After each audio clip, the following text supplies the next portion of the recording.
കേരളം നെഞ്ചേറ്റിയ ഒരു ജനനേതാവിൻ്റെ ഓർമ്മകളിലൂടെയാണ് നമ്മൾ കടന്നു പോകുന്നത്. ഒരുപക്ഷെ നമ്മുടെ ഓർമ്മകളിലൊന്നും ഇത്രമേൽ ഹൃദയപൂർവ്വം ജീവിതം കൊണ്ട് മാത്രമല്ല മരണം കൊണ്ടും ധന്യനായിത്തീർന്ന ഒരു നേതാവിനെ കാണാനാവില്ല. ഉമ്മൻചാണ്ടി സാറിനെ കാലം അടയാളപ്പെടുത്തിയത് അങ്ങനെയാണ്. അദ്ദേഹം ഒരു പരന്നൊഴുകിയ നദിയെന്നോ പടർന്നു കയറിയ ഒരു പ്രതിഭാസമെന്നോ ഒക്കെ വേണമെങ്കിൽ നമുക്ക് വിശേഷിപ്പിക്കാം. അദ്ദേഹത്തിൻ്റെ ആ യാത്രയിൽ രാഷ്ട്രീയ ബന്ധങ്ങൾ മാത്രമല്ല, ചില വ്യക്തിപരമായ സ്നേഹബന്ധങ്ങളും വളരെ ഇഷ്ടത്തോടെ അദ്ദേഹം ഒപ്പം കൂട്ടുകയുണ്ടായി. അത്തരത്തിൽ എനിക്ക് വളരെ വ്യക്തമായി ബോധ്യമുള്ള ഒരാളാണ് ഷാജി അണ്ണൻ, കറ്റാനം ഷാജി എന്നറിയപ്പെടുന്ന ഷാജി അണ്ണൻ. അദ്ദേഹത്തെ ഞാൻ എപ്പോഴും ഈ ഉമ്മൻചാണ്ടി സാറിൻ്റെ ഒരു മേൽവിലാസത്തിൻ്റെ നിഴലായാണ് കണ്ടിട്ടുള്ളത്. ഈ ദിവസങ്ങളിൽ പലരും ഉമ്മൻചാണ്ടി സാറിനെ ഓർക്കുമ്പോൾ അദ്ദേഹത്തിൻ്റെ ഓർമ്മകൾ കൂടി അല്ലെങ്കിൽ അതുകൂടി ചോദിച്ചറിയേണ്ടത് ഒരു അനിവാര്യമാണെന്ന് തോന്നിയുകൊണ്ടാണ് അദ്ദേഹവുമായി സംസാരിക്കാൻ വിചാരിച്ചത്. ഷാജി അണ്ണ, ശരിക്കും ഈ ഉമ്മൻചാണ്ടി സാറുമായിട്ടുള്ള ഷാജി അണ്ണൻ്റെ ഒരു ബന്ധം ആരംഭിക്കുന്നത് എങ്ങനെയാണ്, അല്ലെങ്കിൽ എത്ര വർഷത്തെ ഒരു ഒരു ഒരു ഒരു പരിചയമുണ്ടതിൽ? എനിക്ക് ബഹുമാനപ്പെട്ട ഉമ്മൻചാണ്ടി സാറുമായിട്ട് 87-88 കാലഘട്ടത്തിലാണ് ഞാൻ ശരിക്കും ഉമ്മൻചാണ്ടി സാറിനെ കാണുന്നത്. ഞാനന്ന് അതിന് മുമ്പ് ഞാൻ ഉമ്മൻചാണ്ടി സാറിൻ്റെ അടുത്ത് ഞാൻ പോയിട്ടുണ്ട്. ഒരു ശുപാർശയൊക്കെ ആയിട്ട് എൻ്റെ ഒരു ജ്യേഷ്ഠൻ്റെ കാര്യത്തിൽ. അന്ന് സാറോട് വലിയ അടുപ്പമില്ല. ഞാൻ യൂത്ത് കോൺഗ്രസിൻ്റെ ഭാരവാഹിയായി നിൽക്കുന്ന കാലഘട്ടത്തിൽ ഞാൻ ഉമ്മൻചാണ്ടി സാറിനെ യാദൃച്ഛികമായി നമ്മുടെ കായംകുളത്തെ നമ്മുടെ സുഹൃത്തുക്കളുമായി പോയി കണ്ട് പരിചയപ്പെട്ടതാണ്. അത് കഴിഞ്ഞ് യൂത്ത് കോൺഗ്രസിൻ്റെ ഞാൻ ബ്ലോക്ക് ഭാരവാഹിയായതിനു ശേഷം ജില്ലാ ഭാരവാഹികളുടെ ഒരു പുനഃസംഘടന വന്നു. ശരിക്കും ആ പുനഃസംഘടനയാണ് ഉമ്മൻചാണ്ടി സാറിന് ഞാനുമായി നേരിട്ടറിയാനും അടുത്തറിയാനുള്ള അവസരം കിട്ടിയത്. പക്ഷേ അതിനകത്തിൽ ഞാൻ യൂത്ത് കോൺഗ്രസിൻ്റെ ജില്ലാ ഭാരവാഹിയാകുവാൻ വേണ്ടി ഞാൻ ശ്രമിക്കുന്ന കാലഘട്ടത്തിൽ ഒരുപാട് പ്രതിസന്ധികൾ എനിക്കുണ്ടായി. ഒരു പരിധി വരെ ഉമ്മൻചാണ്ടി സാറിന് എന്നെപ്പറ്റി അറിയുകയില്ല.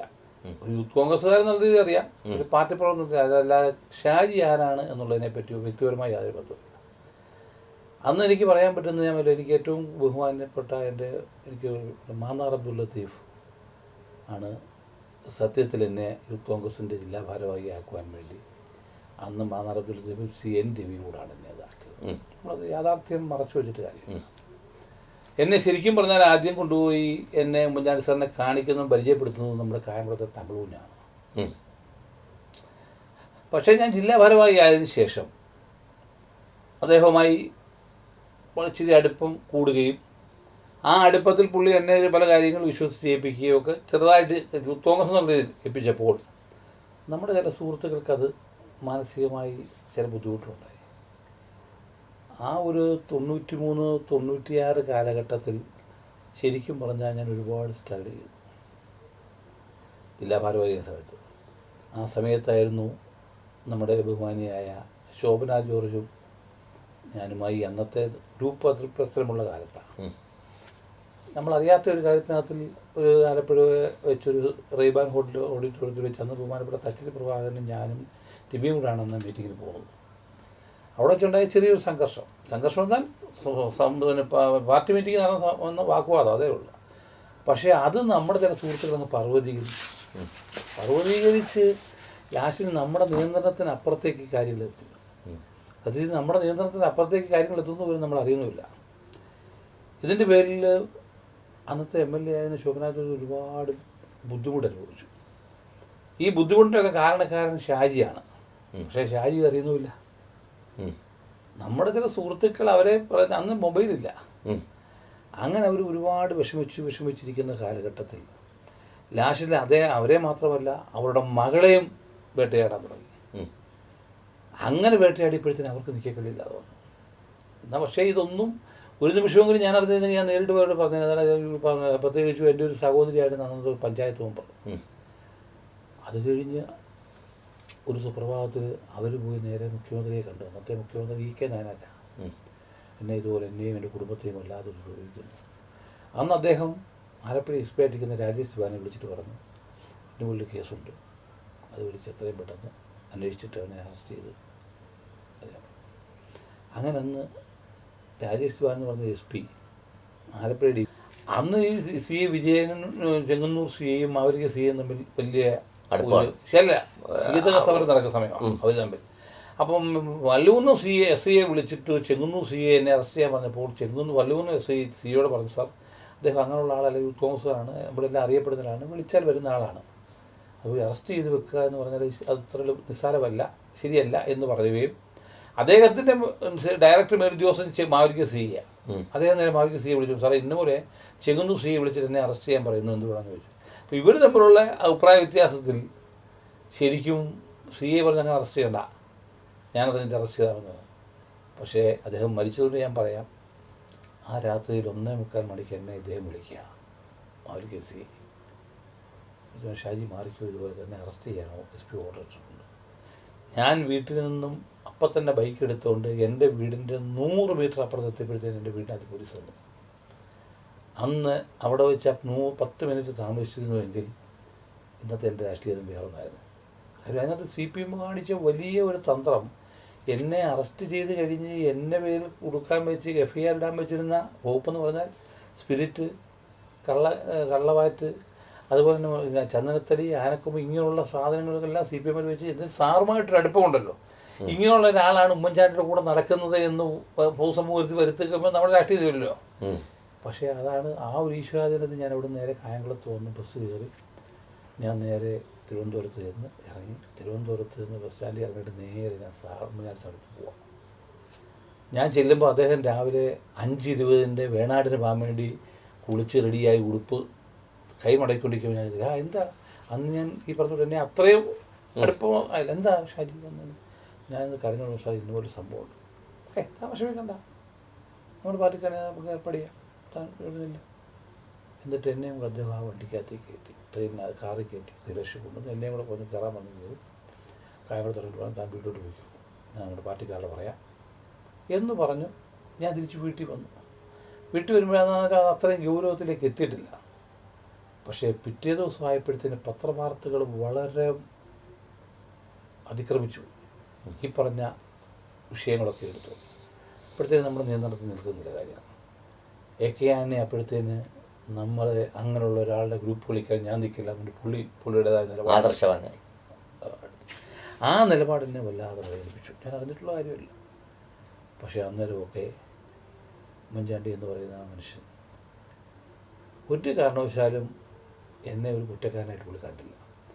ഞാൻ ഉമ്മൻചാണ്ടി സാർ പഠിച്ച ഏറ്റവും വലിയൊരു കാര്യം, എന്ത് കുറ്റവും എന്ത് പിന്നെ കള്ളത്തരവും ഉമ്മൻചാണ്ടി സാറിനടുത്ത് എന്ന് പറഞ്ഞാലും സാറിന് ബോധ്യപ്പെടാത്ത ഒരു കാര്യത്തിൽ ഒരിക്കലും ഒരാളിനെ പുള്ളി പ്രതി ചേർക്കത്തില്ല.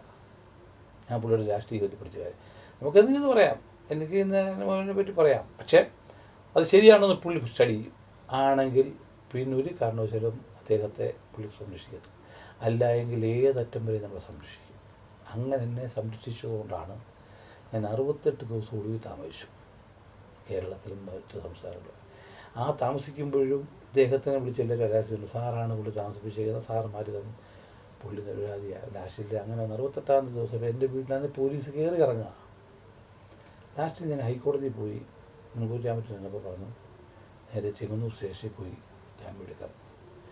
ചെങ്ങന്നൂർ വന്ന് ജാമ്യം എടുക്കാൻ വേണ്ടി കോടതി ഓർഡർ ഇട്ടുകൊണ്ട് അവരതിനകത്ത് എൻ്റെ പേര് വീണ്ടും 108 കൊടുത്തു. അപ്പോൾ RDO കോടതിയിൽ ജാമ്യം എടുക്കണം.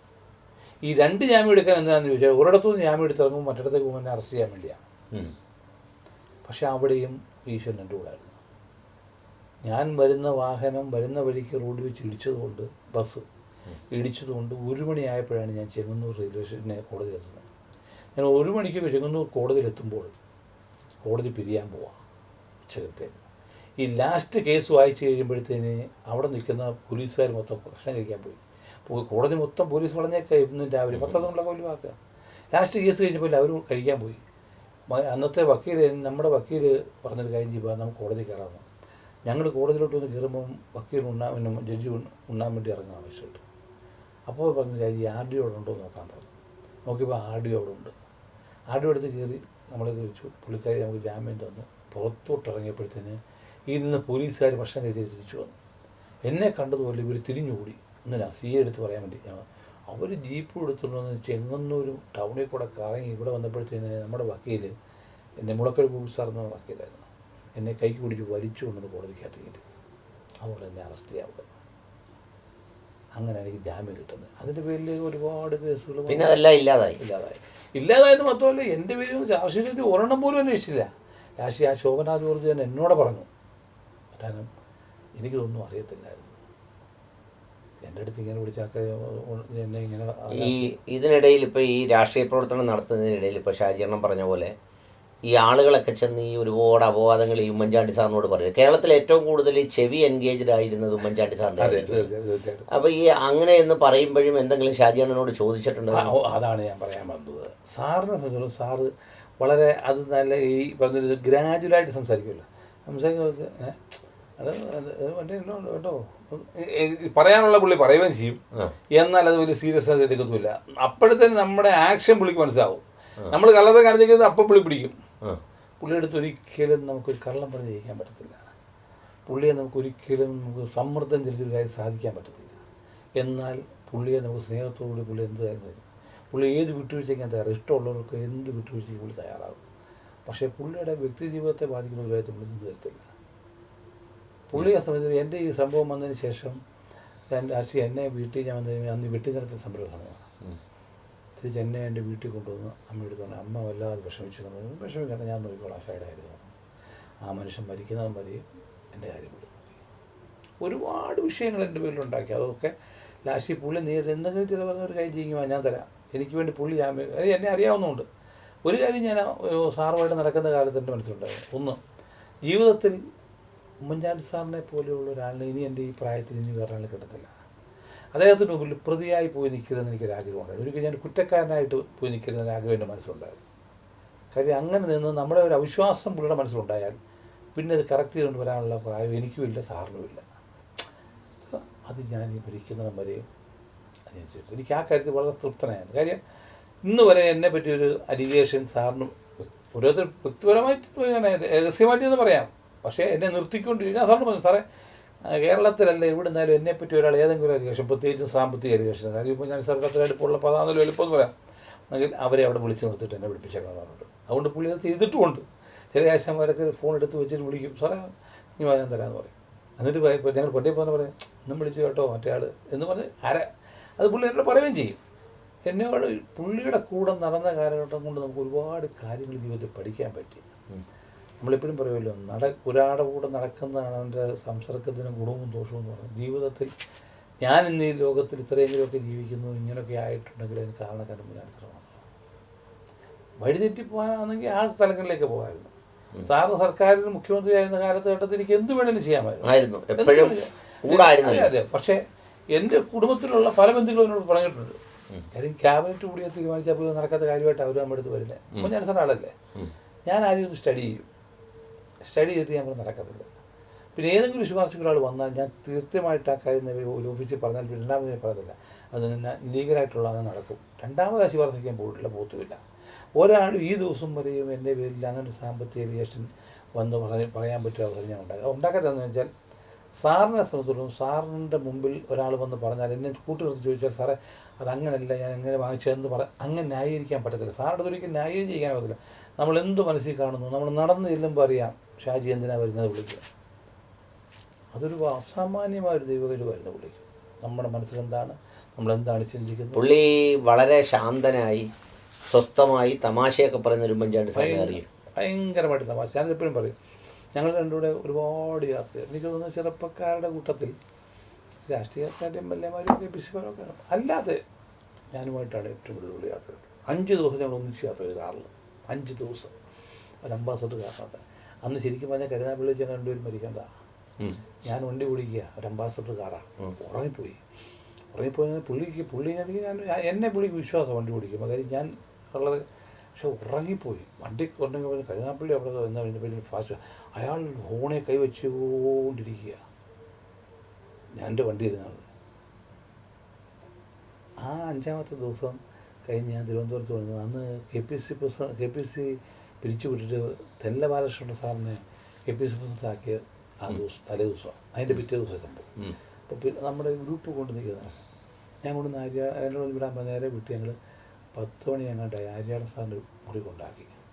ഞാൻ പോട്ടെ സാർ, ആ പെട്ടി കൊണ്ട് ഞാൻ ഈ പോകും. വണ്ടി വിട്ട് ഞാൻ മംഗലപുരത്ത് എത്തിയപ്പം എന്നെ ബെന്നിച്ചേട്ടൻ വിളിക്കുക. അന്ന് എസ്കോട്ടർ എന്ന് പറഞ്ഞ മൊബൈലേ ആയിട്ടുള്ളൂ. എനിക്ക് ഇപ്പോഴും ഓർമ്മയുണ്ട്, എൻ്റെ നമ്പരാണ്. അത് നീ എവിടെയാണെന്ന് ചോദിച്ചാൽ ഞാൻ കൊണ്ട് സാറ് വിളിക്കുന്നു പറഞ്ഞു. ഞാൻ തിരിച്ചു ഓടിച്ചത്. അപ്പോൾ എൻ്റെ 10:45 മണിയായി. അന്ന് താഴെല്ലാം കൂടെ ഇറങ്ങി വന്ന് വണ്ടിക്കകത്തോട്ട് കയറിയിട്ട് നേരെ അപ്പോൾ ഞാൻ വീട്ടിലോട്ട് വിടാനാണല്ലോ. വണ്ടി കൊണ്ട് വിട്ട് പെട്ടി വണ്ടി. എന്താ തൻ്റെ പരിപാടി? ഇവിടെ ഞാൻ ഇപ്പോഴും താഴ്ന്ന വിളിക്കും, തൻ്റെ പരിപാടി ഞാനില്ല സാർ, ഞാൻ വീട്ടിലോട്ട് പോകാം. അങ്ങനെയാണെങ്കിലേ നമുക്ക് വെളുപ്പിന് 3:30 മണിക്ക് ഇവിടുന്ന് പോയാൽ 6 മണിയാകുമ്പോൾ എന്നെ കോട്ടയത്തിന് വിടാം. പെട്ടെന്ന് എനിക്ക് പോവുകയും ചെയ്യാം. ഞാൻ കൊണ്ടുവന്ന് പുള്ളിയെ 12:15 വിട്ട് 3 മണിയാകുമ്പോഴത്തേന് റെഡി ആയിക്കണമെന്ന്. 3 മണിയാകുമ്പോഴത്തേന് ഞാൻ പോകാം. ഞാൻ നേരെ സാറിനെ കൊണ്ടുവന്നു വീട്ടിൽ വിട്ടിട്ട് ചേച്ചി അറിഞ്ഞിട്ടില്ല. അത് മറ്റേ ചേച്ചിയുടെ ജ്യേഷ്ഠത്തെ മരിച്ചിട്ടില്ല. ഡോറ് തുറന്നിട്ടേക്കും. സാർ പതുക്കെ അകത്ത് കയറി. ഞാൻ അവിടുന്ന് സാറിനെ വിട്ടിട്ട് ഞാൻ റൂമിൽ വന്ന് കിടന്ന്. അപ്പോൾ ഈ വണ്ടി ഓടി കണ്ണ് പൊളിക്കുമല്ലോ. 2:30 ആയപ്പോൾ ബെല്ലടിക്കുന്നു. നോക്കുമ്പോൾ എന്തുവാ, താൻ എഴുന്നേറ്റോ? ഞാൻ അദ്ദേഹത്തെ കൊണ്ട് വിട്ടിട്ട് ഞാൻ മുറി വന്ന് കിടന്ന് എന്നോട് വിളിച്ചിട്ട് 3 മണിക്ക് ചോദിക്കും, 2:45 ചോദിക്കും താൻ എഴുന്നേറ്റോ? അപ്പോൾ പുള്ളി എഴുന്നേറ്റ് മനസ്സിലായില്ലേ. എന്നിട്ട് ഞാൻ ഇപ്പോൾ എനിക്ക് രാവിലെ ഞാൻ ഇവിടുന്ന് വണ്ടി വിട്ട് നേരെ തമ്പാനൂർ ബസ് സ്റ്റാൻഡിൽ പോയിട്ടൊരു ചായ കുടിച്ച് തിരിച്ചു നടിയായിരുന്നു. മൂലയ്ക്ക് വന്നു സാറിനെ കയറ്റി ഞങ്ങൾ വെമ്പായത്ത് വന്നൊരു ചായ കുടിച്ചിട്ട് സാറ് പുറകിട്ട് വന്നിട്ട് എനിക്ക് കുടിക്കാൻ വേണ്ടി ഞാൻ ഉടനെ പാതിരാത്രിക്ക് എൻ്റെ വീട്ടിൽ വിളിച്ച് ഡ്രൈവറെ എൻ്റെ വേറൊരു വണ്ടി എടുത്ത് അടൂർ വന്ന് കിടക്കാൻ പറഞ്ഞു. അങ്ങനെ വന്ന് ഞാൻ സാറിനെ കയറ്റി വിട്ടു കഴിഞ്ഞ് രാവിലെ ആയപ്പോഴത്തേന് ചേച്ചി എഴുന്നേറ്റ് നോക്കുമ്പോൾ സാറിനെ കാണുന്നില്ല. പുള്ളിക്കാർ വലിയ വേളം വിളിച്ചിട്ട് ഇടുന്ന അല്ലെങ്കിൽ ആർക്കെ വിളിച്ച് വേളമൊക്കെ വെച്ചു. രാത്രി വന്ന് കയറി അറിയാൻ വെളുപ്പിനെ പോയത് അറിഞ്ഞില്ല. ഒറ്റ ദിവസം ഞാൻ അവിടെ ചെന്ന് എന്നെ അടുത്ത് വിളിക്കാൻ ചൂടായി ഭയങ്കരമായിട്ട്. സാറപ്പോഴത്തേന് ചിരിച്ചുകൊണ്ടാണ് പോയി. സാറിന് മനസ്സിലായി എന്നെ വഴക്ക് പറയാം. അങ്ങനെ പുള്ളി ഓരോ ദിവസങ്ങളും കഴിച്ചു കൂട്ടി നടന്ന മനുഷ്യനാണ്. അതൊന്നും പുള്ളിയെ സംബന്ധിച്ചോളം പുള്ളിക്ക് ഇത്ര ദിവസം ഒരു കാര്യം പുള്ളി തീരുമാനിച്ചാൽ ആ കാര്യത്തിന് വേണ്ടി പുള്ളി ചെയ്യുന്ന എഫർട്ട് നമ്മൾ കണ്ടുപിടിക്കേണ്ട. അതിൻ്റെ ഒരു 1000-1 പോലും നമുക്കൊന്നും ഇപ്പോൾ ചെയ്യാനൊക്കത്തില്ല. ഇപ്പം തന്നെ ഞാൻ സാറിൻ്റെ ഈ 1ാം ചരമവാർഷികത്തിന് വേണ്ടി ഞാൻ കായംകുളത്ത് ഞാൻ നടത്തുന്ന മെഡിക്കൽ ക്യാമ്പുകൾ നടത്താൻ പോകും. ഈ മെഡിക്കൽ ക്യാമ്പ് നമ്മൾ നടത്തുന്നതെന്ന് വെച്ചാൽ സാറ് ചെയ്തിട്ടുള്ള ഓരോ ജീവിതാനുഭവത്തിൻ്റെ ഒരറ്റത്ത് തുടങ്ങാൻ പോലും നമുക്ക് പറ്റത്തില്ല. എന്നാലും അദ്ദേഹം ചെയ്ത് കണ്ടിട്ടുള്ള നമ്മുടെ മനസ്സിലുണ്ടല്ലോ, അതിനെ ജനസമ്പർക്ക പരിപാടിയൊക്കെ നടത്തി അറ്റത്തിലൂടെ പോലെ അതിൻ്റെ ഏതെങ്കിലുമൊക്കെ ഒരു വെർഷൻ ആകണമെന്നൊരാഗ്രഹം. അതുകൊണ്ടാണ് നമ്മൾ Thiruvananthapuram RCC, Kozhikode MR medical college, Alappuzha medical college, മറ്റേ കണ്ണിൻ്റെ അങ്ങനെയൊക്കെ കൊണ്ടുവന്ന ഒരു ആൾബഹളം സാറിന് എപ്പോഴും ഇഷ്ടമാണ്. സാറിന് ആളില്ല എങ്കിൽ പുള്ളി അപ്പോഴത്തേക്കും പുള്ളി അസ്വസ്ഥനാവും. ആളില്ലേ പുള്ളി അസ്വസ്ഥനാവും. ആണ് ഉമ്മൻചാണ്ടി സാറിൻ്റെ മെഡിക്കലിൻ്റെ ഏറ്റവും വലിയ കാര്യം. പിന്നെ ഉള്ളിയെ സംബന്ധിച്ചിടത്തോളം പുള്ളിക്ക് എല്ലാവരും പറഞ്ഞിട്ട് ഉറങ്ങുന്ന ഒരു വിഷയമല്ല. എപ്പോഴേലും ഉറങ്ങാം, വണ്ടിയിൽ ഇരുന്നൊക്കെ എപ്പോഴേലും ഉറങ്ങാം. അത് നമ്മൾ ചില സമയത്തൊക്കെ നമുക്ക് സ്ഥലം പോലും കിട്ടുന്നില്ല. സാറിന് കോട്ടയത്ത് രാഷ്ട്രീയം നടത്തുന്ന സമയത്ത് ഒരു KSUവിൻ്റെ ഏതോ ഒരു നല്ല ഭാരവാഹി കോട്ടയത്ത് അദ്ദേഹത്തിൻ്റെ കൂടെ ഉണ്ടായിരുന്നു. KSUവിലുണ്ടായിരുന്നു. സാർ യൂത്ത് കോൺസുള്ളപ്പോഴാണ്. അതായത് രാഷ്ട്രീയ സാമ്പത്തികമായിട്ടൊക്കെ ബുദ്ധിമുട്ടി പുള്ളി കായംകുളത്ത് തോന്നിയൊരു ചായക്കട തുടങ്ങി. അയാളുടെ അനിയൻ നമ്മുടെ കേരള കോൺസുലായിരുന്നു. ഇദ്ദേഹത്തിന് സാറിന് വ്യക്തിപരമായി പേര് വിളിക്കാവുന്ന ബന്ധമുള്ള ആളാണ്. ഒരു ദിവസം എന്നോട് ഇങ്ങനെ പറഞ്ഞു കൂട്ടത്തിൽ കട നടന്ന എന്നോട് ഇന്ന പോലെ ഇതിൻ്റെ കട നടന്നു ഇവിടെ നല്ല അറിയാമെന്ന് ചോദിച്ചാൽ നമ്മൾ അറിയാം സാറേ എന്നെ ഇവർ ബാബു പറഞ്ഞിട്ടുണ്ട് എൻ്റെ ചേട്ടൻ ഇങ്ങനെ ഞാൻ സാറോട്ടൊക്കെ നമുക്കൊരു ദിവസം അവിടെ നിന്ന് കയറേണ്ടതാന്ന് പറഞ്ഞു. നമ്മൾ കയറാം. ഒരു ദിവസം ഞങ്ങളുടെ ഹൈവേ കൂടെ വന്ന വഴിക്ക് ഉച്ചയ്ക്ക് നേരെ ആ മെഡിക്കൽ ട്രസ്റ്റ് KPSCയുടെ ഓപ്പോസിറ്റിലൊരു കടയാണ്. ഞാൻ അവിടെ കൊണ്ട് ചവിട്ടി.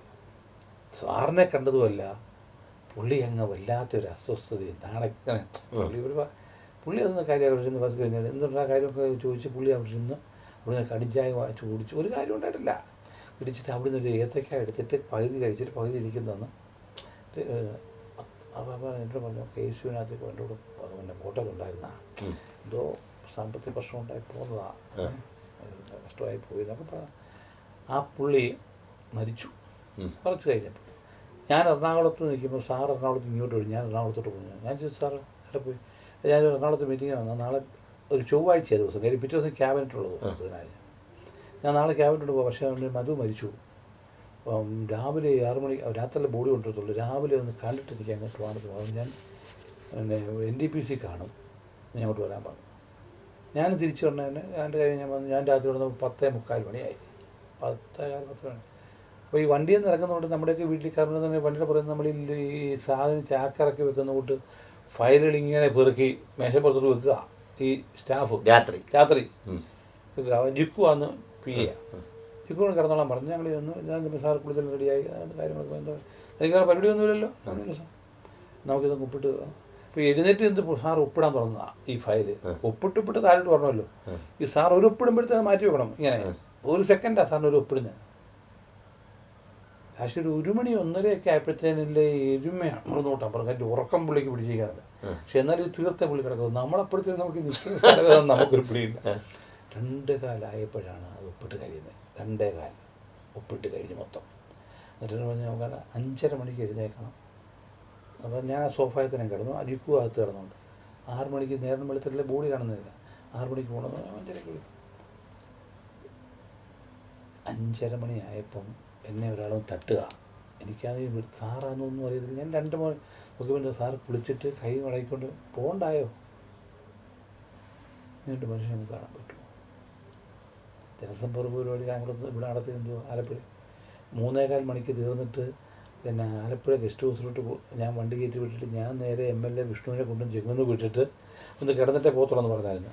ഗസ്റ്റ് ഹൗസിൽ കയറി ഞാൻ ചെങ്ങന്നൂർ കൊണ്ട് വീട്ടിൽ വിട്ടിട്ട് ഞാൻ നേരെ എൻ്റെ വീട്ടിൽ വന്ന്. അപ്പോൾ അല്ലേ ദേഹം മൊത്തം മുഷിഞ്ഞിരിക്കുന്നുണ്ടെന്നു വെച്ച് വെള്ളം ദേഹത്തോട്ട് വെച്ചിട്ട് ഞാൻ കിടക്കാം. രാവിലെ 12 മണി 6:15 കണ്ടായി വിട്ടത്. കിടക്കുന്നതിന് മുമ്പ് ഞാൻ പ്രദീപിനെ ഒന്ന് വിളിക്കാം. അന്ന് ഗൺമാൻ പ്രദീപാണ്.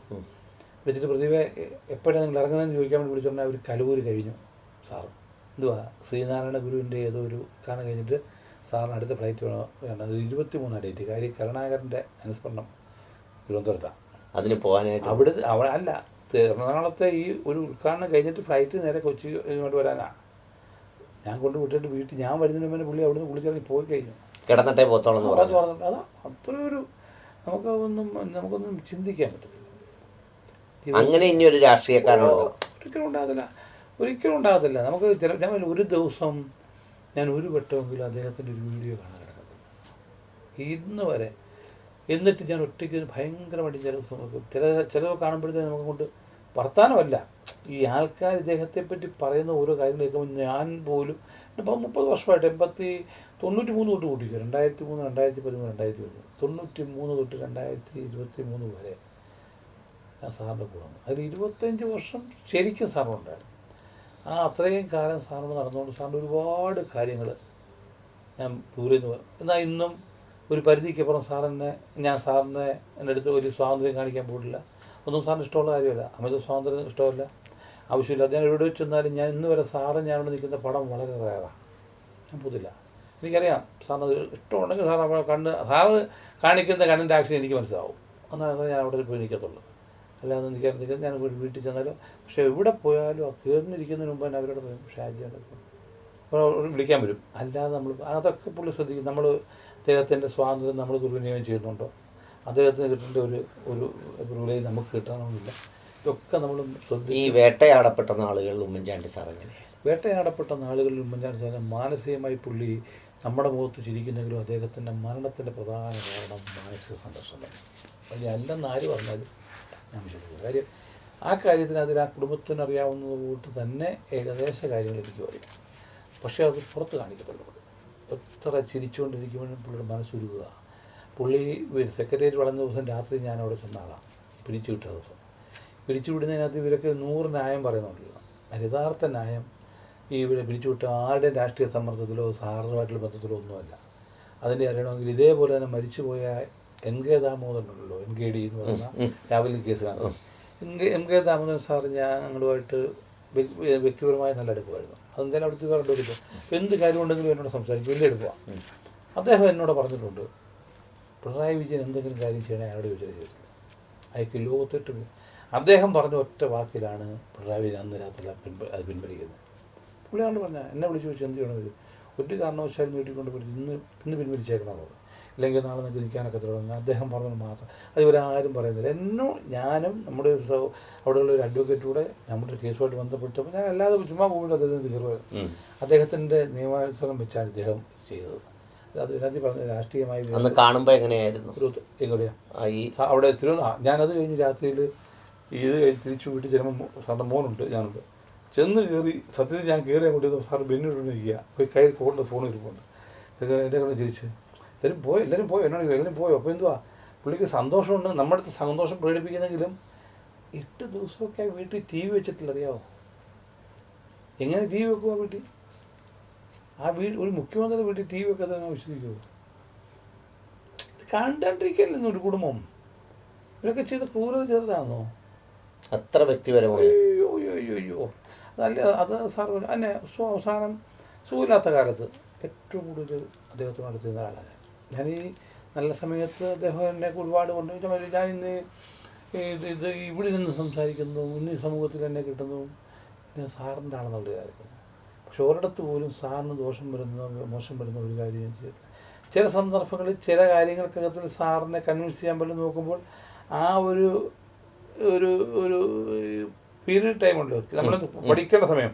ആ സമയത്ത് ചിലപ്പോൾ പുള്ളി നമ്മുടെ തിരിച്ച് ഗൗരവം കാണിക്കും, അല്ലെങ്കിൽ നമ്മളൊന്ന് മാറ്റി നിർത്താൻ തോന്നും. ശരിയാണെന്ന് പറയാം.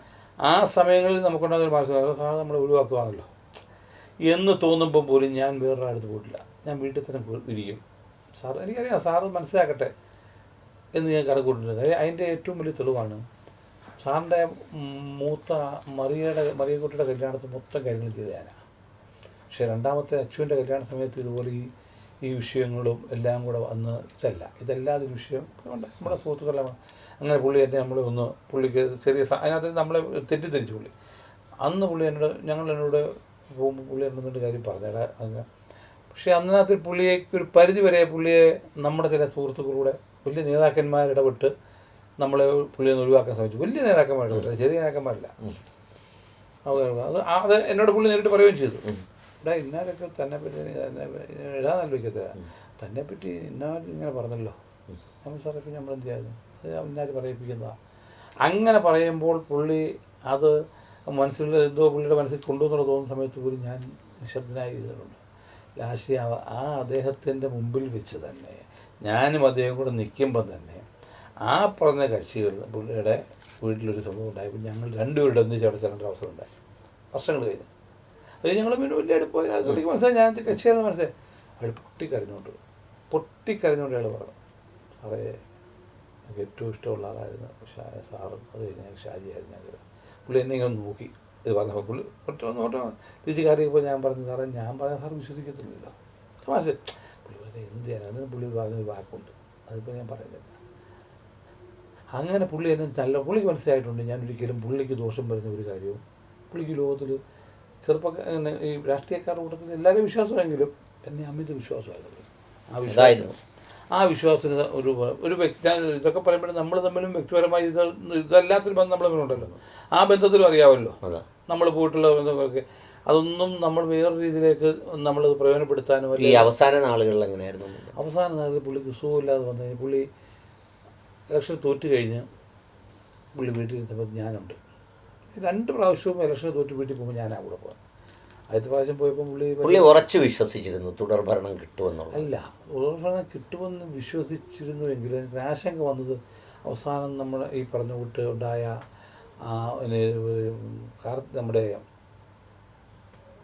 ഉപതെരഞ്ഞെടുപ്പുണ്ടല്ലോ, ശബരിനാഥിൻ്റെ ഉപതെരഞ്ഞെടുപ്പിൽ ജയിച്ചു കഴിഞ്ഞപ്പോൾ നമ്മൾ കിട്ടുമെന്നുള്ള പ്രതീക്ഷ വന്നു കഴിഞ്ഞപ്പോഴുണ്ടായ പിന്നുണ്ടായ രാഷ്ട്രീയ കോലാഹലം, അത് CPM-ആയിട്ടല്ല രാഷ്ട്രീയ കോലാഹലം ഉണ്ടായത് നമ്മൾ പാർട്ടിക്കകത്ത് തന്നെയാണ്. അവിടാണ് നമുക്ക് പാളിച്ച് തുടങ്ങിയത്. അതിനകത്ത് പുള്ളിക്ക് ചെറിയ ഒരു അബദ്ധം പറ്റിയെന്ന് തോന്നിയിട്ടുണ്ട് പുള്ളിക്ക്. അത് കഴിഞ്ഞ് പുള്ളി ഉദ്ദേശിച്ച ഇത് കിട്ടിയിട്ടില്ല, MLA കിട്ടിയിട്ടില്ല. അത് കഴിഞ്ഞപ്പോഴത്തേന് പ്രതിപക്ഷ നേതാവാകാൻ വേണ്ടി എടുത്ത ആളാണ്. അത് ഇറങ്ങുമ്പോൾ എനിക്ക് ഇന്നും ഓർമ്മയുണ്ട്, സാർ കുറച്ച് ദിവസത്തേക്ക് ക്യാപ്പിട്ട് പുള്ളി 20 ദിവസം അത് കഴിഞ്ഞിട്ട് പുള്ളി ഞാൻ പിറ്റേ ദിവസം രാവിലെ ഞാൻ ചെല്ലും. ഒറ്റ കാര്യമില്ല, ഞാൻ അവിടെ പോയിരിക്കും. ഞാനും അവിടുത്തെ 2-3 കന്മാന്മാരും കാണും. പുള്ളി ഒരു ദിവസം 2 ദിവസമൊക്കെ മേളിൽ കഴിഞ്ഞിട്ട് ഇറങ്ങുന്ന ദിവസമുണ്ട്. എന്നിട്ട് പുറത്തോട്ടൊന്നും ഇറങ്ങി എന്തുകൊണ്ട് ഒന്നും ദിവസം വീണ്ടും കയറി പോകും. അവിടെ നിന്ന് എഴുതുമ്പോഴൊക്കെ പുള്ളി എന്തൊക്കെയോ മേളിൽ ഈ തോറ്റ ശേഷം. അത് കഴിഞ്ഞൊരു ദിവസം പുള്ളി കോട്ടയത്ത് വരും. അപ്പം ഞങ്ങൾ എറണാകുളത്ത് ഏതോ പരിപാടിക്ക് വേണ്ടി എന്നോട് ചേർത്തല വരാൻ പറഞ്ഞു. ഞാൻ ചേർത്തല വന്നു. സാറും വന്നു, വണ്ടി കയറി അവിടെ പറഞ്ഞ് രമേശിനെ വിളിക്കാൻ പറഞ്ഞു. അതിന് പുതിയ പാർലമെൻ്ററി പാർട്ടി എടുത്തിട്ടില്ല, BM സുരേന്ദ്രൻ KPC. അപ്പോൾ പറഞ്ഞ് പുള്ളി മലേഷ്യ ഇരിക്കുക. അല്ല, രമേശ് വിളിച്ചു പറഞ്ഞ് ഗാന്ധി VM-നെ വിളിച്ചിട്ട് പറയാം 8-ാം തീയതി പാർലമെൻ്ററി പാർട്ടി വിളിക്കാൻ പറയാൻ പറഞ്ഞു. അങ്ങനെ സാർ അങ്ങോട്ട് വിളിച്ച് പറഞ്ഞാണ് പാർലമെൻ്ററി പാർട്ടി വിളിച്ചിട്ട് രമേശിനെ പ്രതിപക്ഷം പറഞ്ഞത്. അത് കഴിഞ്ഞപ്പോൾ തൊട്ടേ സാറ് സ്വയം ബാക്കിലോട്ട് മാറുകയും, പക്ഷേ നമ്മുടെ ചില ആൾക്കാർ പുള്ളി സ്വയം ബാക്കിലോട്ട് മാറ്റാൻ ശ്രമിക്കുകയും ചെയ്തിട്ടില്ലെന്ന് പറഞ്ഞ കാര്യമില്ല. ചില സന്ദർഭങ്ങളൊക്കെ നമ്മളെ മാനസികമായിട്ട് ഒരുപാട് വേദനിപ്പിച്ചിട്ടുണ്ട്. ചില സാറിൻ്റെ ചില സന്ദർഭങ്ങൾ. സാറതൊക്കെ സ്പോർട്സ് മാൻ സ്പിരിറ്റ് എടുത്തിട്ടുണ്ട്. എടുക്കുന്ന ആളാണ്. അതൊന്നും സാറിന് വിഷയമല്ല. സാറ് മൂന്നാമത്തെ റോയിൽ പോയിരിക്കും, പുറകെ പോയിരിക്കും. ഇതൊക്കെ കാണുമ്പോൾ നമ്മുടെ ചങ്ക് പൊടിഞ്ഞുണ്ട്. കാര്യം ഈ മനുഷ്യൻ ഇത്രയും കാലം ഇതിനു വേണ്ടി കഷ്ടപ്പെട്ടിട്ട് രാപകമില്ലാതെ ഊണും ഉറക്കവും ഇല്ലാതെ കൂടിയിട്ട് പുള്ളിയെ പോലൊരാളിനെ ഇവർ ഈ രണ്ടാം നിരയിലും സൈഡിലും മാറ്റി ഇരുത്തിയൊക്കെ ഇവരതിനകത്ത് വൺമാഷോ കാണിച്ചാൽ നമുക്ക് പ്രയാസമായിട്ടുണ്ട്. ഇല്ലെന്ന് ഞാൻ പറയത്തില്ല. യഥാർത്ഥത്തിൽ ഇത്രയും ഇതിൻ്റെ നാലിലൊന്നു പോലും ഒരു ആത്മാർത്ഥത കാണിക്കാത്തവരെ ചുമന്ന് ഇപ്പോഴും മുന്നിലിരുത്തിയും അതിൻ്റെ മുകളിൽ ഇരുത്തി കൊണ്ട് നടക്കുന്ന കാലത്താണ്. അതെ.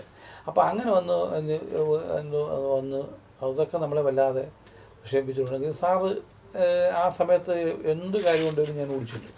അത് കഴിഞ്ഞ് ഈ അസുഖത്തിൻ്റെ വിഷയങ്ങൾ വന്നപ്പോൾ ശരിക്കും ഞങ്ങളിങ്ങനെ അവരുടെ കുടുംബങ്ങളെല്ലാവരെയും പിന്നെ ഞാനും എൻ്റെ ഭാഗവാക്കായതുകൊണ്ട് ഒരുപാട് ഞങ്ങൾ ഇതിനു വേണ്ടി വിട്ടു. അത് പിന്നെ അവരുടെ തമ്മിലുള്ള വിഷയം. പക്ഷെ പുള്ളി അന്നൊരു നിലപാടെടുത്തിട്ടുണ്ടായിരുന്നു. ഞങ്ങൾ എവിടെയും കൊണ്ടുപോയി എന്നെ പരിശോധിപ്പിച്ചു. എവിടെയും ഞാൻ ചെക്കപ്പിന് വേണ്ടി തയ്യാറാണ്. പക്ഷെ ഞാൻ ട്രീറ്റ്മെൻറ്റ് ചെയ്യുന്നെങ്കിൽ ഞാൻ RCC ചെയ്യത്തുള്ളൂ വേണ്ടി വന്നാൽ. കാര്യം ഞാൻ ലക്ഷക്കണക്കിന് ആൾക്കാരെ അവിടോട്ടാണ് പറഞ്ഞിട്ടുള്ളത് അസുഖം വന്നപ്പോൾ. ഞാൻ എൻ്റെ അസുഖം അങ്ങനെ ഉണ്ടെങ്കിൽ ഞാൻ വേറെ പോയി ചെയ്യുമ്പം ആ വിട്ടവരോട് നമ്മൾ നീതിയല്ല കാണിച്ച്. അതൊക്കെ പുള്ളിയുടെ ഒരു നിലപാടായിരുന്നു. അത് കഴിഞ്ഞ് പുള്ളി ബാംഗ്ലൂർ പോകുന്ന സമയത്ത് ഞാൻ എല്ലാ ആഴ്ചയിലും 10 ദിവസത്തിരിക്കുമ്പോൾ ഞാൻ പോകും.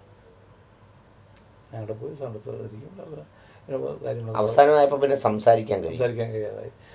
എനിക്ക് അന്നും ഒരു സ്വാതന്ത്ര്യം ഉണ്ടായിരുന്നു. ഞാൻ ആ സ്വാതന്ത്ര്യം ദുർവിനിയോഗം ചെയ്തിട്ടില്ല. അത് എൻ്റെ ഞാൻ എപ്പോൾ പോയെങ്കിലും അത് കഴിഞ്ഞ് ഇപ്പോഴും സാറില്ലാത്തപ്പോഴാണല്ലോ ഞാൻ തിരുവനന്തപുരത്ത് പോയാൽ ഞാൻ പോയി ജയിച്ചേക്കാം. അതെൻ്റെ ഒരു കടമയാണ്. നാളെ ഇനിയിപ്പോൾ നമ്മൾ ഇപ്പോൾ തന്നെ ഇത് പരിപാടിയാണ്. നമ്മൾ ക്യാമ്പ് നടന്നു, അല്ലെ അനുഭവം നടന്നു. ആരെ ബോധ്യപ്പെടുത്താനത്? നാളെ വേറെ ആരെയും ബോധ്യപ്പെടുത്തിയിരിക്കുന്നത് ആനുകൂല്യമാക്കാനില്ല.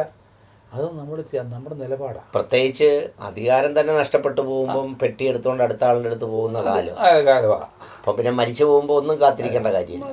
അതിനകത്തൊക്കെ നമ്മൾ വളരെ 100% നമുക്ക് പിന്നെ അദ്ദേഹത്തിൻ്റെ പിന്നെ മരണം എൻ്റെ വ്യക്തിപരമായ കാര്യം പോട്ടെ, കോൺഗ്രസ് പാർട്ടിക്ക് എന്നുള്ളതല്ല, കേരളത്തിലെ ലക്ഷക്കണക്കിന് വരുന്ന പാവപ്പെട്ടവർക്ക് അത് വലിയ ഐഡിയ ആ മരണം. നമുക്കാർക്കും അല്ല, ശരിക്കും മുഞ്ഞാൻ സാറിൻ്റെ മരണം കൊണ്ടുണ്ടായ ഒരു കുറവ്. നമുക്കൊക്കെ ഒന്നല്ലേ വേറൊരു മേക്കപ്പ് ചെയ്ത് പോകാം എന്തെങ്കിലും. പക്ഷേ ഒന്നുമില്ലാത്ത ചില മനുഷ്യർ തിരുവനന്തപുരത്ത് ചെന്നാൽ 3000 രൂപ കിട്ടും, അല്ലെ തിരുവനന്തപുരത്ത് ചെന്നാൽ ഒരു പരിഹാരം കാണാം, അല്ലെ തിരുവനന്തപുരത്ത് ചെന്നാൽ അതിനൊരു സമാശ്വാസം കിട്ടും എന്ന് വിശ്വസിച്ച് വണ്ടി കയറാൻ ഇന്നൊരാൾ, ഒരു രാഷ്ട്രീയ നേതാവില്ല തിരുവനന്തപുരത്ത്. അതിൻ്റെ ഏറ്റവും വലിയ തെളിവ് എന്താണെന്ന് ചോദിച്ചാൽ നമ്മുടെ ലോക്ക്ഡൗൺ സമയമായിരുന്നു. ലോക്ക്ഡൗൺ സമയത്ത് അദ്ദേഹം ലോക്ക്ഡൗൺ അല്ലാതിരുന്ന കാലഘട്ടത്തിൽ ചെയ്തതിനേക്കാട്ടിൽ കൂടുതൽ കാര്യങ്ങൾ ചെയ്തിട്ടുണ്ട്. പക്ഷേ നമ്മളാരും വന്നില്ല. അന്ന് പുള്ളി ഉണ്ടാക്കിയ സിസ്റ്റം ഉണ്ടായിരുന്നു. ഇപ്പം നമ്മൾ ആ വീട്ടിൽ ഇരിക്കുമ്പോൾ വയ്യ, അന്നേരം ഒന്നും പുള്ളിക്ക് വയ്യ. ശരിക്കും ആ അസുഖത്തിൻ്റെ ഒരു സെക്കൻഡ് സ്റ്റേജിലേക്ക് വരിക. അവിടുന്ന് നേരെ വിളിക്കുന്നു, മരുന്നില്ല, മതമില്ല, ആഹാരമില്ല, കിടക്കാൻ പറ്റുന്നില്ല, ഫ്ലൈറ്റ് ടിക്കറ്റ് ഇതെല്ലാം കിട്ടാതെ വരുമ്പോൾ ഓരോ സ്ഥലത്തും വിളിക്കുന്നത്. മൂന്നാമതൊരാളിനെ പുള്ളി അത് ചുമതലപ്പെടുത്തില്ല. ഫോൺ ജയിലെടുത്ത് വെക്കും. ഹലോ, ആരാ? ഞാൻ അയൽമൂഹ. എന്താ? അതുപോലെ എനിക്ക് നിൽക്കുക, എനിക്ക് അങ്ങോട്ട് പറഞ്ഞ ടിക്കറ്റ് കിട്ടില്ല, ഇന്ന കാര്യമുണ്ട് പറഞ്ഞിട്ട് വിസ ശരിയായിട്ട്, പക്ഷേ ടിക്കറ്റ് ശരിയാകുന്നില്ല. എനിക്ക് നാളെ ചെന്നില്ല എങ്കിൽ മറ്റന്നാൾ എൻ്റെ വീട്ടിൽ ഒരു കാര്യമുണ്ട്, അതിന് വേണ്ട സഹായം ചെയ്യണം. ശരി, ഒരു കാര്യം ചെയ്യും, നിങ്ങളുടെ നമ്പർ 167 ഇത് കുറിച്ച് വെച്ചോ. നിങ്ങൾ നാളെ ഞാൻ വിളിക്കും, അല്ലെങ്കിൽ നിങ്ങൾ നാളെ എന്നെ വിളിക്കണം. വിളിക്കുമ്പോൾ നിങ്ങൾ 167 എന്നുള്ള നമ്പർ എന്നോട് പറയണം. അനിൽ മുഹമ്മദ് എന്ന് പറഞ്ഞാൽ ഈ ബുക്ക് മൊത്തം തുറന്നു നോക്കണം, അനിൽ മുഹമ്മദിൻ്റെ എവിടെ എഴുതിയെന്നുള്ളത് അറിയാൻ. 167 എന്ന് പറഞ്ഞാൽ നമ്മൾ 167 നോക്കുമ്പോൾ അനിൽ മുഹമ്മദാണ്. ആദ്യം ഞാൻ കണ്ടത് ആ മനുഷ്യനില്ല. ആരെങ്കിലും ശ്രദ്ധിക്കുന്ന കാര്യമാണോ? അടുത്ത ദിവസം വിളിക്കുമ്പം ഈ 167 എന്ന് പറഞ്ഞാൽ അനിൽ മുഹമ്മദ്. അല്ലാതെ നമ്മളിപ്പോൾ നോക്കുന്ന 1000 2000 അല്ലെന്ന് ആലോചിക്കണോ അതിനകത്ത് എഴുതി വെച്ചേക്കുന്നത് അഡ്രസ്സുകൾ. നമ്മളിവിടെ ഓരോ വീടുകളിൽ ഭക്ഷണം കൊണ്ട് കൊടുക്കാൻ വേണ്ടി കെട്ടിക്കൊണ്ട്, ഓ താൻ എന്തോ ചെയ്യുന്നത്? ഞാൻ സാറേ ഇവിടെ കൊടുക്കുന്ന താണ്ട മേനാത്തേരി ചന്തയുടെ കിഴക്കോട്ട് പോകുന്നിടത്ത് 3 വീട്ടകത്ത് അമ്മയും മക്കളുടെ 3 ദിവസമായിട്ട് ആഹാരം കഴിച്ചത് എനിക്കറിയാമോ? നമ്മളോട് ഇവിടെ പറഞ്ഞ കാര്യമാണ്. നോക്കുമ്പോൾ തമിഴ്നാട്ടിൽ നിന്ന് താമസിച്ചാൽ അത് ഒരു കുഞ്ഞിനായിട്ട് കൊറോണ കണ്ടത് ആരും അങ്ങോട്ട് എടുക്കുന്നില്ല, ഭക്ഷണം കഴിക്കാൻ വീട്ടിരിക്കുക. മേനാത്തേരി ചന്ത അപ്പുറത്താണ് സംഭവം. സാറെന്നെ തിരുവനന്തപുരത്ത് വിളിച്ച് പറയുക ആ മേനാത്തേരി ചന്തയുടെ. അപ്പോൾ നമ്മൾ ഞെട്ടുക. നേരെ ചെല്ലുമ്പോൾ സംഭവം ശരി, ആ വീട്ടിൽ 3 പേര് ഇരിക്കുക. ഞങ്ങൾ പിന്നെ 12 ദിവസം ഭക്ഷണം കൊണ്ട് കൊടുത്തു. കായംകുളം റെയിൽവേ സ്റ്റേഷനിലെ പോർട്ടർമാരെല്ലാം കൂടെ വീഡിയോ പറഞ്ഞായിരുന്നല്ലോ. അവർക്ക് നേരെ സാറിനെ വിളിച്ചു കഴിഞ്ഞാൽ അവർക്ക് ഞങ്ങൾ സ്ഥിരം ഭക്ഷണം കൊണ്ട് കൊടുക്കുമായിരുന്നു. ഇവരെല്ലാം വിളിക്കാനെങ്കിൽ ഒരാളില്ലേ? നമ്മളിപ്പോൾ ആരെ വിളിക്കും? നമ്മൾ ആരെ കാണും? അങ്ങനെ ചെയ്തിട്ടുള്ള ആ ഒരു വലിയ നന്മയുടെ ഒരു പ്രതിഫലനമാണ് നമ്മൾ ജഗതി തൊട്ട് കോട്ടയം വരെ കണ്ടത്. രാവിലെ തുടങ്ങി വൈകുന്നേരത്ത് കോട്ടയത്ത് ഇറക്കാൻ വേണ്ടിയാണ് നമ്മളിവിടെ ഇറങ്ങുന്നത്. പിറ്റേ ദിവസം പിറ്റേ ദിവസം എന്ന് പറഞ്ഞാൽ പിറ്റേ ദിവസം രാവിലെ പിന്നെ 10:45 കോട്ടയം DCC എത്തിയിട്ടുള്ളൂ. അവിടെ വരുമ്പോൾ ഉച്ചയ്ക്ക് 12 മണിയായി. തിരുനക്കര മൈതാനത്ത് വരുമ്പം അവിടുന്ന് നേരെ വീട്ടിൽ വരുന്നുണ്ടെങ്കിൽ വൈകിട്ട് രാത്രിയായി. ആലോചിക്കുന്ന പിറ്റേ ദിവസം ഒന്ന് ആലോചിക്കണം. പിറ്റേ ദിവസം രാത്രി 12 മണിക്ക് ശരിക്കും പറഞ്ഞാൽ അതിൻ്റെ പിറ്റേ ദിവസം രാത്രി രാവിലെ 1 ജനല്ലേ നടക്കുന്നത്. ഈ ഒഴിവ് കൂടിയ ജനങ്ങളെ ആരെങ്കിലും വിളിച്ചാണ്. ഇവരൊക്കെ എന്തിനാണ് കരഞ്ഞതെന്ന് പോലും നമ്മളിപ്പോഴില്ലേ മനസ്സിലാവും. അതായത് ജീവിച്ചിരുന്നപ്പോൾ പുള്ളി പറയാത്ത പല കാര്യവും മരിച്ചു കഴിഞ്ഞപ്പോൾ പുള്ളിക്ക് വേണ്ടി പറയാൻ ആൾക്കാർ രംഗത്ത് വന്നു. ഇന്ന് സഹായിക്കുന്ന കാര്യം വിളിച്ചു പറയാൻ മടിക്കുന്ന കാലഘട്ടത്തിൽ അവരവരുടെ ദയനീയ സ്ഥിതി അവർ തന്നെ തുറന്നു പറഞ്ഞു. ഇതുവരെ പെൺകുഞ്ഞുങ്ങളും ഈ വെളിയിൽ പോയിട്ട് വന്ന് നഴ്സുമാരുടെ കഥകളുമൊക്കെ നമ്മൾ കേൾക്കുമ്പോൾ നമ്മൾ പോലും അറിയാത്ത എത്രയോ കഥകൾ വേറെ ഉണ്ട്. പിന്നെ കേരളത്തിലെ രാഷ്ട്രീയ നേതാക്കന്മാർ CPM എന്നില്ല, കോൺഗ്രസ് എന്നില്ല, ഇവരുടെ എല്ലാം വ്യക്തി ജീവിതത്തിലെ ഒരു 80% കാര്യങ്ങളും പരിഹരിച്ചു കൊടുത്തിട്ടുള്ള സാറാണ്. രാഷ്ട്രീയമില്ല. ഇന്നും ഞാൻ പറയാം, ഞാനിരിക്കുമ്പോൾ പോലും ഇടതുപക്ഷ മുന്നണിയിലെ ഉന്നതനായ ഒരു നേതാവും ഭാര്യയും കൂടെ വന്ന് ഒരു കാര്യം പറഞ്ഞു. മോശമല്ല, മകളുടെ കാര്യം അതും ജോലിയുമായി ബന്ധപ്പെട്ട അത് ശരിയാക്കി കൊടുത്തത് മാത്രമല്ല, അവർ പറഞ്ഞ സ്ഥലത്ത് തന്നെ കൊടുത്തു. അവർ രണ്ടുപേരും ഇറങ്ങിക്കഴിഞ്ഞ് അദ്ദേഹമാണ് ലാസ്റ്റിൽ എന്ന് പറഞ്ഞ മനുഷ്യനാണ് അവസാന കാലഘട്ടത്തിൽ ഉമ്മൻചാണ്ടിക്ക് സഹായമായ ഒരു സ്റ്റേറ്റ്മെൻറ്റ് പോലും ഇറക്കിയത്. അന്ന് വർഷങ്ങൾക്ക് മുമ്പ് ഇദ്ദേഹം ആ രാത്രി വരുമ്പോൾ ഞാനുണ്ട്. വർഷങ്ങൾ കഴിഞ്ഞപ്പോൾ ഇദ്ദേഹം പറഞ്ഞപ്പോൾ ഞാൻ ആലോചിച്ചു, അപ്പോൾ ഇയാൾക്ക് അത്രയും നന്ദി ഉണ്ടല്ലോ എന്ന് ഞാൻ ആലോചിച്ചു. ആ ഇടതുപക്ഷത പുള്ളി MLA ആയിരുന്നു, മന്ത്രിയായിരുന്നു. അങ്ങനെ സഹായിച്ചിട്ടുള്ള എത്രയോ ആൾക്കാരുണ്ട്. പക്ഷേ മനുഷ്യന് മറവിയുണ്ടില്ലെന്ന് ഞാൻ പറഞ്ഞില്ല. പക്ഷേ മറവിയുണ്ടെങ്കിലും ഇതുപോലൊരു മനുഷ്യനെ ഇതുപോലെ ജനം ഓർക്കുന്ന ഒരു നേതാവ് നമ്മുടെ ഓർമ്മയിൽ വേറൊരാളില്ല. അതാണ് ഉമ്മൻചാണ്ടി. ഒരുപക്ഷെ വ്യക്തിപരമായ അനുഭവങ്ങളിൽ ഇതുപോലെ ഒരുപാട് പേർക്ക് എന്തെങ്കിലുമൊന്ന് ഉമ്മൻചാണ്ടിയെക്കുറിച്ച് ഓർക്കാനുണ്ടാവും. ഈ കറ്റാനം ഷാജി അണ്ണന് ഈ പറഞ്ഞ മേൽവിലാസങ്ങൾ MLA എന്നോ MP എന്നോ മന്ത്രി എന്നോ ഒന്നുമല്ലാതെ തൻ്റെ മുന്നിലേക്കെത്തി ഒരാളിനെ തിരിച്ചറിഞ്ഞ ശേഷം ആ ആളിനെ എന്തെല്ലാം പ്രതിസന്ധികളിലും ആത്മാർത്ഥതയോടൊപ്പം നിർത്തുകയും അതിന് അവസാന നിമിഷം വരെ പ്രാധാന്യം നൽകുകയും ഒക്കെ ചെയ്യുന്ന അപൂർവ ജനസിൽപ്പെട്ട ഒരു രാഷ്ട്രീയക്കാരനായിരുന്നു ഉമ്മൻചാണ്ടി സാർ.